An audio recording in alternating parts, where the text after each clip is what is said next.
नहीं कर सकता। संसार का व्यक्ति किसी तीर्थ में जाकर किसी पवित्र नदी का यदि स्नान नहीं कर पाता या भगवान शंकर का भजन नहीं कर पाता, हर 15 दिन में प्रदोष आती है।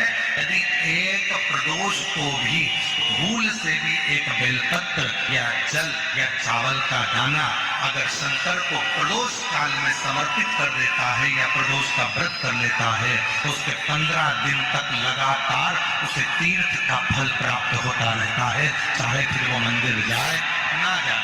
मृका जी मनसा महादेव में 7 बेलपत्र, 7 चावल के दाने, 7 दुर्वा, 7 कनेर के फूल जब हाथ में लिए जाते हैं और भले लड़के की उम्र 40 साल हो गई हो, 35 साल हो गई हो, 32 साल हो गई हो, लड़की की उम्र भले 32 साल हो गई हो, 35 साल हो गई हो, 25 साल हो गई हो, 40 साल हो गई हो, जिस लड़का और लड़की का विवाह नहीं होता तो 7 बेलपत्र, 7 चावल के दाने, 7 कनेर के फूल, 7 दुर्वा मनसा महादेव के नाम से लिया जाता है और हृदय से लगाकर उसको सोमवार के दिन प्रदोष काल में, शाम का समय प्रदोष काल में मनसा महादेव के नाम से शिव जी को समर्पित किया जाता है तो उस लड़का लड़की का विवाह जल्दी से जल्दी हो ही जाता है। वो मनसा शरीर में अगर कोई गांठ पड़ जाती है, बच्चादानी में गांठ आ गई, चेस्ट में गांठ आ गई, शरीर के कोई अंग में गांठ आ गई, घबराना नहीं है, डॉक्टर का इलाज करवाओ, दवाइयां लो, साथ में एक नियम बनाओ, प्रदोष काल में 2 दीपक शिव जी के मंदिर में लगाओ और 1 चावल का दाना शंकर भगवान पे चढ़ाना प्रारंभ करो। वही चावल के दाने को वापस उठाओ। अगर प्रदोष का व्रत नहीं है तो उसी दिन खाओ और अगर व्रत है तो दूसरे दिन उस चावल के दाने। प्रदोष काल में, प्रदोष के दिन हमने पहले भी कहा कि एक दीप लगाना या जल चढ़ाना या शंकर को धतूरा चढ़ाना या चावल का दाना चढ़ाना या बेलपत्र चढ़ाना वो खाली नहीं जाता है। तुम्हारा प्रदोष के दिन, प्रदोष काल में लगाया गया दीपक एक ना एक दिन तुम्हारे घर में भी प्रकाश जरूर कर जाए। थोड़ा ध्यान दीजिएगा।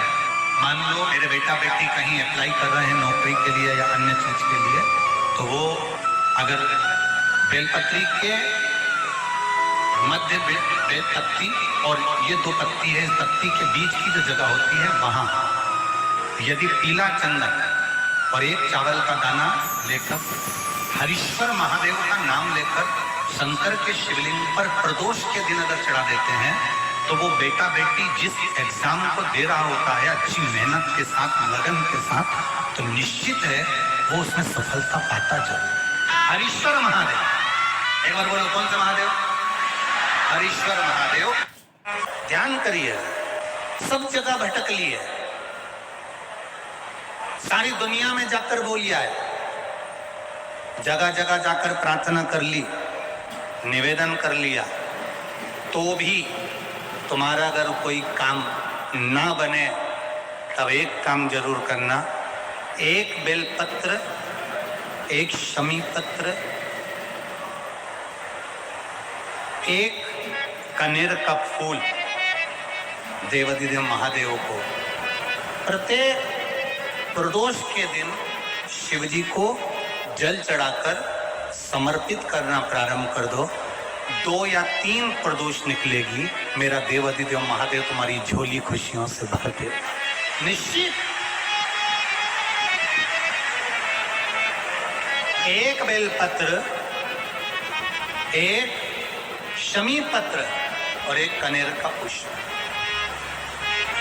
भगवान शिव को प्रदोष बाबा देवाधिदेव महादेव को जल चढ़ा कर देना पड़ेगा। किसी भी प्रदोष, अगर बच्चों का विवाह नहीं होता है, शादी नहीं होती है, तो अपन लोग क्या करते हैं कि भाई एक बेलपत्री का जो पत्ता होता है उस पत्ते के बीच वाली जो पत्ती होती है उस पत्ती पर अपन केसर को घिसकर, केसर को घोलकर उस पत्ती पर अपन केसर का तिलक लगा देते हैं और केसर का तिलक लगाकर जिसका विवाह नहीं होता उसकी ये बीच वाली उंगली पर ये बीच वाली पत्ती को अंगूठे से टच कर कर उसको रख देते हैं। उसका नाम और गोत्र बोलकर उस पत्ती को शंकर भगवान पर किसी भी प्रदोष के दिन शिव जी को समर्पित कर देते हैं। बस इतना याद रखें कि इस पत्ती का जो मुख है वो जलाधारी की ओर होना चाहिए जब हम चढ़ाएं उस समय पर। केसर का तिलक लगाकर अंगूठे से उसको टच कर कर नाम गोत्र बोलकर जिसका विवाह नहीं हो रहा है, शादी नहीं हो रही है, शिव जी को उसे चढ़ा दो। किसी भी प्रदोष मंदिर में आप उसको समर्पित कर सकते। किसी भी प्रदोष को किसी भी शिव मंदिर में आप समर्पित कर दीजिए, बाबा से निवेदन करिएगा, बाबा स्वीकार करेगा और विश्वास है कि 3 महीने में बाबा उसका विवाह पक्का कर ही देगा। ये पक्का है। शिव स्मरण करें। शंकर का ये अविरल त्योहार प्रदोष का व्रत क्यों आता है? क्यों भगवान शंकर की आराधना प्रदोष के दिन करी जाती है? क्यों?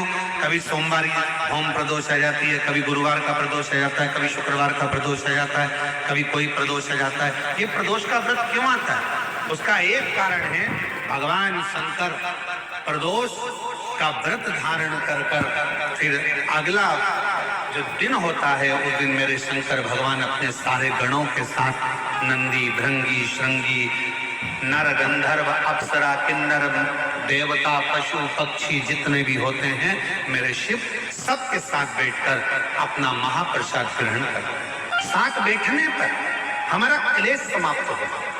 काम चालू करो भगवान शंकर की आराधना। 3 चीजें अपना लो। पहले नंबर पर शिव जी के मंदिर में 1 लोटा जल चढ़ाना। दूसरे नंबर पर अगर प्रदोष के दिन मंदिर में दिया लगा सकते हो तो ठीक है, नहीं तो एक कनेर का फूल पीला वाला, देखा है आप लोगों ने? जम के बोलो जरा। पीले कलर का कनेर का फूल एक प्रदोष के दिन, प्रदोष काल के समय पर अगर दीप लगा सको तो ठीक है, नहीं तो एक कनेर का फूल पीले कलर का शिव जी के अशोक सुंदरी का स्पर्श। अशोक सुंदरी वाली जगह मालूम है ना आप लोगों को? जलाधारी ये चरण, राइट में गणेश जी, लेफ्ट में कार्तिकेय जी, मध्य भाग में जो एक मोटी सी लाइन होती है वो अशोक सुंदरी का स्थान होता है। जहां पर शिवलिंग रखा हुआ है ये पार्वती जी का हस्तकमल। शिवलिंग के ऊपर जो कलश में से 1-1 बूंद पानी गिरता है वो शंकर जी की 5 लड़कियां, जया, विषहारा, शामली बारी, दौतली, देव। शिव जी के 6ठे नंबर की लड़की अशोक सुंदरी मध्य भाग में। जब एक कनेर का फूल प्रदोष के दिन, प्रदोष काल में अशोक सुंदरी वाली जगह पर स्पर्श कराकर शिव जी को समर्पित करना। 3 क्रम है, अगर बन सके तो करो। पहला 1 लोटा जल चढ़ाना। दूसरे नंबर पर अगर बहुत ज्यादा तकलीफ की जिंदगी चल रही हो, बहुत कष्टमय जीवन चल रहा हो और सबने कह दिया कि तुम्हारी किस्मत में तो धक्के ही लिखे हैं, केवल आप धक्के ही खाओगे, तो एक कनेर का पुष्प प्रदोष के दिन, प्रदोष काल में अशोक सुंदरी का स्पर्श कराकर शिवलिंग पर चढ़ाओ। और बन सके प्रत्येक महीने शिवरात्रि आती है, जैसे कल शिवरात्रि है ऐसे हर महीने शिवरात्रि आती है। शिवरात्रि के दिन 1 अक्षत, मात्र 1 अक्षत, केवल 1 चावल का दाना, 1 दुर्गा के साथ शिव जी को समर्पित करना प्रारंभ करो। जिंदगी की कैसी भी तकलीफ होगी मेरा शंकर भगवान उस तकलीफ को मिटाएगा।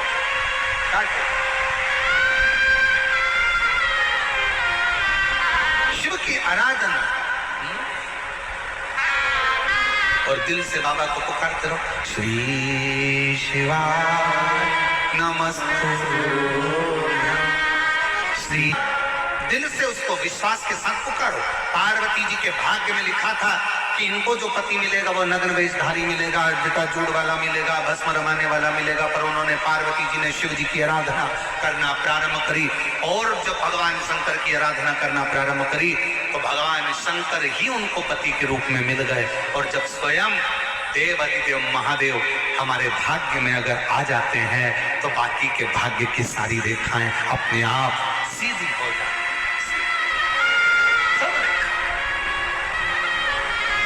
शिव को पुकारो, भगवान शंकर को पुकारने का प्रयास करो। महाराज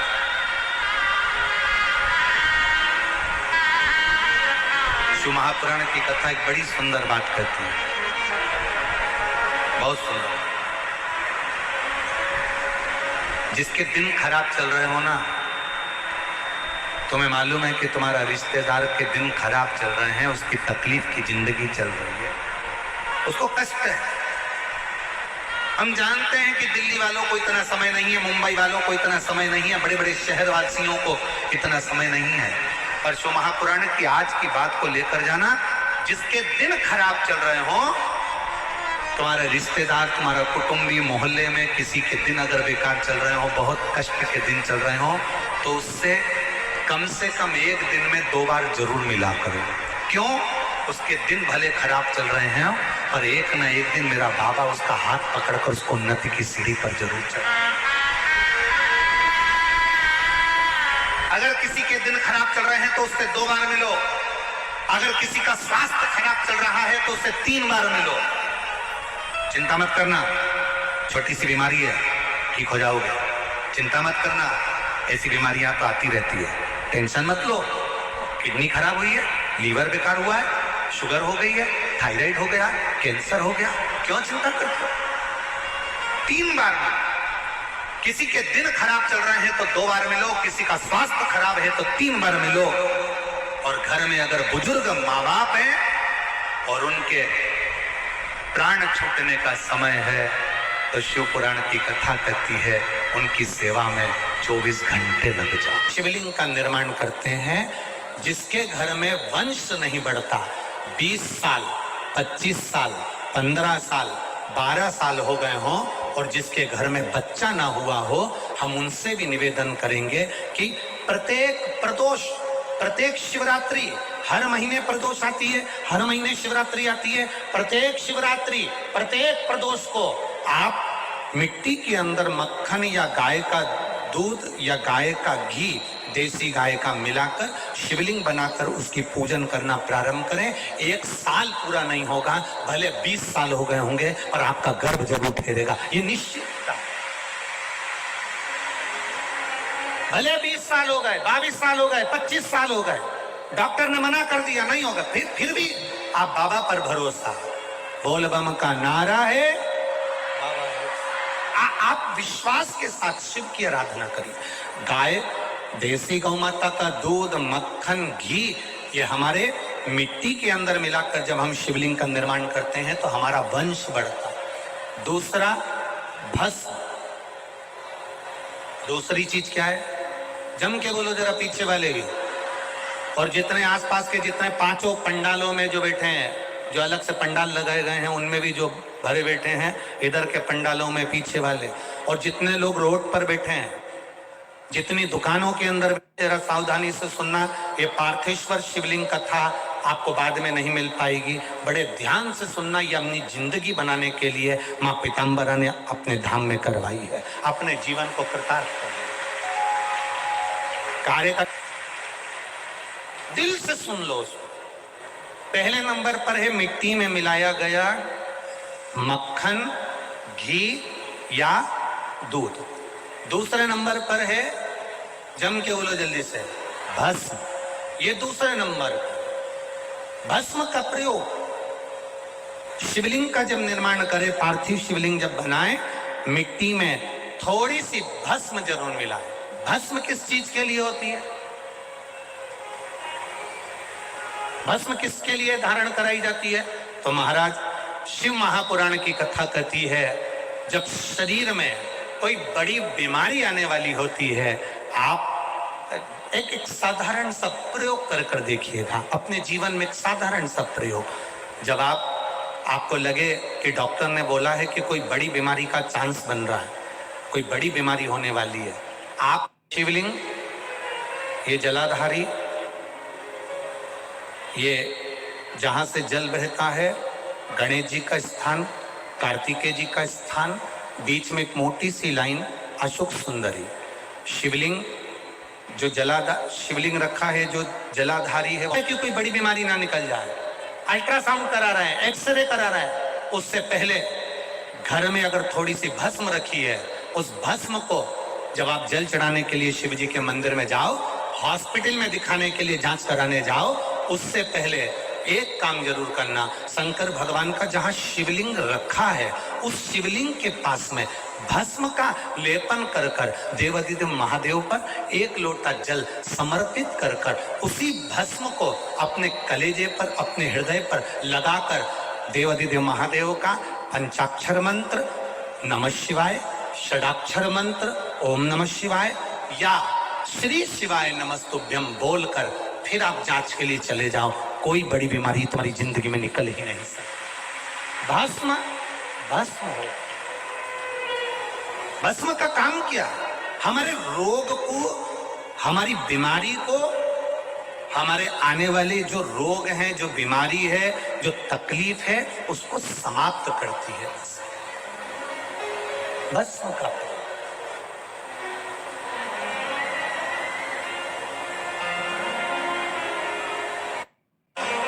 शिवलिंग का निर्माण कर रहे हो, पार्थिव शिवलिंग का, उसमें थोड़ी सी भस्म हमारी बीमारी को हर लेती है, थोड़ी सी भस्म हमारी तकलीफ को हर लेती है। भस्म का शिव के शरीर से, भगवान देवादिदेव महादेव के तन से लगी हुई भस्म साधारण नहीं है। भस्म को चढ़ाने वाला भी साधारण नहीं होता और भस्म को लेने वाला भी साधारण नहीं होता। पार्थिव शिवलिंग का निर्माण करते समय दो चीजें ध्यान से अवश्य मिलाएं। पहला माखन, घी, दूध, दूसरा भस्म, दूसरा भस्म धारण भी करना चाहिए। भगवान ने कहा जब प्रदोष काल हो, शाम का समय हो, उस समय पर बेलपत्री, पीपल और आंवले के नीचे लक्ष्मी तो कुछ देर के लिए विराजमान हो जाना। जो तेरे इन वृक्षों के नीचे शाम को दीप लगाने आए उसके घर तो पीछे पीछे चली जाना। बस इतनी कृपा कर देना।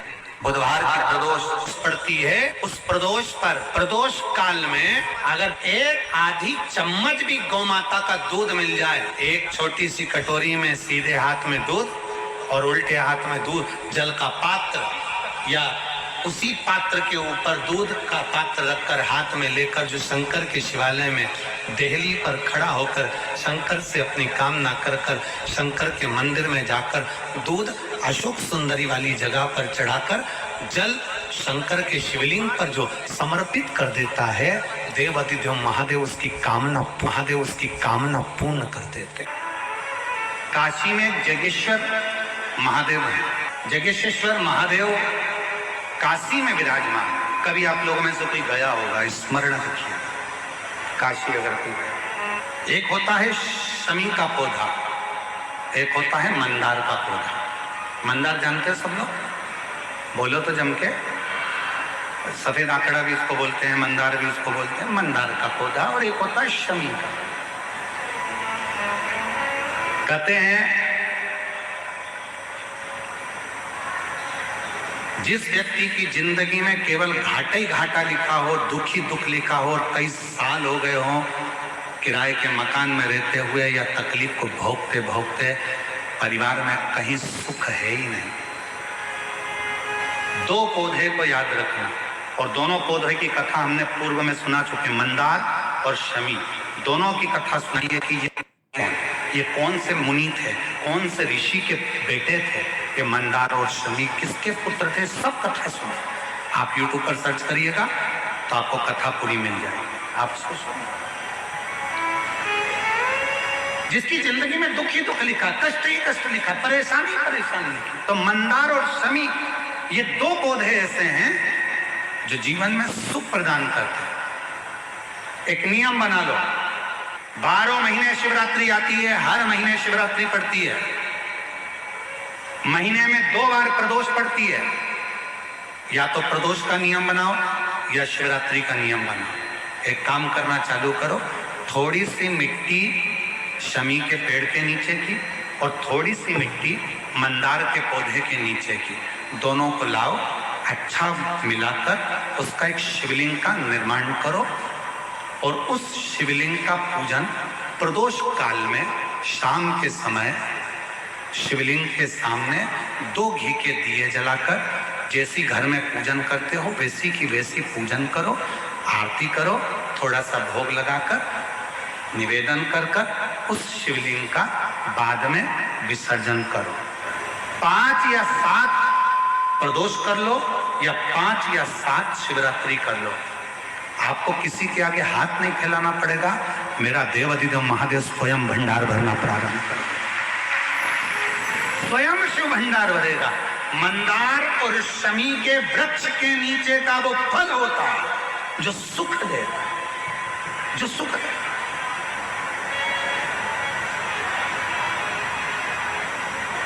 जो हमें आनंद प्रदान करता है। मंदार मतलब आप लोग जानते हो, वो सफेद आंकड़े की जो जड़ होती है, आंकड़ा होता है, उसके छोटे छोटे फूल होते हैं मंदार के, भगवान शंकर को चढ़ते हैं। और शमी की पत्ती तो आप लोग जानते ही हो, शमी का पत्र, इसके पौधे के नीचे और उसके पौधे, इसका वृक्ष और उसके वृक्ष के नीचे की थोड़ी थोड़ी मिट्टी प्रदोष काल में या तो प्रदोष हो या शिवरात्रि हो, दोनों को मिलाकर उसका शिवलिंग बनाकर उसकी आराधना, उसकी। और अभी हम कथा में एक बड़ा सुंदर व्याख्यान बताएंगे। जब घर में एक बीमार होता है, दूसरा ठीक होता है, दूसरा बीमार होता है, तीसरा ठीक होता है, उसका भी स्मरण इसमें मंदार और शमी के पौधे के नीचे की मिट्टी का बना। चेहरे पर प्रसन्नता रखो, भजन करते समय चेहरे पर प्रसन्नता रखो। और तीसरे नंबर पर है ऑफिस में, व्यापार करते समय, नौकरी करते समय, दुकान चलाते समय, व्यापार करते समय अपने चेहरे पर प्रसन्नता। कई लोग दुकान पर ग्राहकों को निभाते निभाते चिड़चिड़े हो जाते हैं, चिड़चिड़े। ऑफिस में काम करते समय चेहरे पर प्रसन्नता। और चौथे नंबर पर है मिलन, भोजन, भजन, व्यापार और मिलन। मिलन मतलब किसी से भी मिलो, आप यहाँ पर भी किसी से मिलो, आप कहीं पर भी जाओ, कोई से भी मिल रहे हो, उस समय पर तुम कुछ मत दे सको, कोई गुलदस्ता नहीं है, कोई माला नहीं है, कोई फूल नहीं है, मिठाई का डब्बा नहीं है, देने के लिए फल की टोकरी नहीं है, तो निवेदन है अपने चेहरे की प्रसन्नता दे दीजिए, उसको स्माइल दे दीजिए। वो भी अगर का कोई भक्त है, उस पर इल्जाम लगाना सरल है, गाली देना सरल है, उसको अपशब्द कहना सरल है, उसकी निंदा करना सरल है, उसकी बुराई करना सरल है। याद रखना, शिव भक्त की तुम निंदा कर सकते हो, बुराई कर सकते हो, उसके लिए गलत गलत बोल सकते हो, पर वो शिव भक्त पलट कर जवाब नहीं देगा। उसका जवाब एक दिन ऐसा समय का चक्र घूमेगा कि वो महाकाल पछिट कर जवाब निकालवाएगा कि तूने क्या बोला। कोई कभी तेरा नवग्रह बेकार है, एक काम करना, रोज अपने घर से 1 लोटा जल लेकर शंकर को समर्पित करना, और प्रदोष का दिन हो और प्रदोष काल हो, एक धतूरा शंकर भगवान को समर्पित करना प्रारंभ कर दे, तेरे सारे ग्रह प्रबल हो जाए। प्रदोष काल का दीप, प्रदोष काल की आराधना, प्रदोष काल की साधना, और प्रदोष काल में परमात्मा का लिया गया नाम हमारे करोड़ों करोड़ों करोड़ों करोड़ों पुण्य को प्रबल कर देता है और हमारे पाप को छिन्न कर देता है। हमारे पाप, इतनी माताएं जिनको 8 साल, 7 साल, 12 साल, 14 साल, 24 साल, 25 साल, 30 साल, 50 साल के बाद बच्चे हुए हैं, शिव की कृपा से हुए हैं। मेरी जीजियों, घबराना नहीं। तुम्हारे गर्भ में इतने सालों के बाद जब डॉक्टर ने मना कर दिया था कि तुम मां नहीं बन सकते, डॉक्टर ने कह दिया था तुम्हें औलाद नहीं होगी, उसके बाद भी अगर भोलेनाथ ने तुम्हें संतान दी है, तुम्हारे यहाँ पर 4 लड़कियां थी, 3 लड़कियां थी, उसके बाद भी अगर भगवान बेटा दे दिए, तुम्हारे यहाँ संतान की प्राप्ति हो गई। कोई बेटा बेटी एक भी नहीं था, बेटी ने भी अगर जन्म लिया, बेटे ने भी अगर जन्म लिया, और तुम्हारे घर में अगर औलाद ने जन्म लिया है कई सालों के बाद, और शिव के पशुपति व्रत से, सफेद आंकड़े की जड़ से, शंकर की कथा से, शिव महापुराण की भूमि की रज से अगर तुम्हारा गर्भ ठेरा है 1 लोटे जल से, तो तुम्हारे बच्चे की परवरिश करने की जवाबदारी भी उस शिव की है, क्योंकि शिव ने दिया, शंकर ने। तो भटकता किस लिए भटकता? इसलिए इंतजार करना। वक्त और व्यक्ति को हल्का मत समझो। वक्त जो चल रहा है इससे जोरदार कभी नहीं होगा। खूब खुश होकर जिंदगी जियो, जो तुम्हारे पास है उसमें संतुष्ट रहो। दूसरे का धन दौलत देखकर कभी अपना मन मत डोलाओ, दूसरे की सुंदरता देखकर मन न डोलाओ, दूसरे का वैभव देखकर अपना मन न डोलाओ, दूसरे की गाड़ी बंगला देखकर मन न डोलाओ। भगवान से प्रार्थना करो, जो तूने दिया बहुत अच्छा दिया, बस इतना याद रखना प्रभु, सब देना पर साथ में शांति मन की देना और तृप्ति देना कि इस मन को तृप्त कर सके। ये मन की भूख तो बढ़ती चली जाती। एक कमरे का मकान 2 और बन जाए तो अच्छा, 2 कमरे का हो गया तो अभी भी कह रही 3 कमरे और ऊपर बन जाए तो अच्छा, 3 कमरे मिल गए मालूम पड़े चौथा और बन जाए तो अच्छा। वस्तुओं में सुख ढूंढा, उसमें दुख मिला। कौन सी चीज थी जिसमें सुख मिला तुमको? परमात्मा के नाम के अलावा किसी में सुख नहीं है।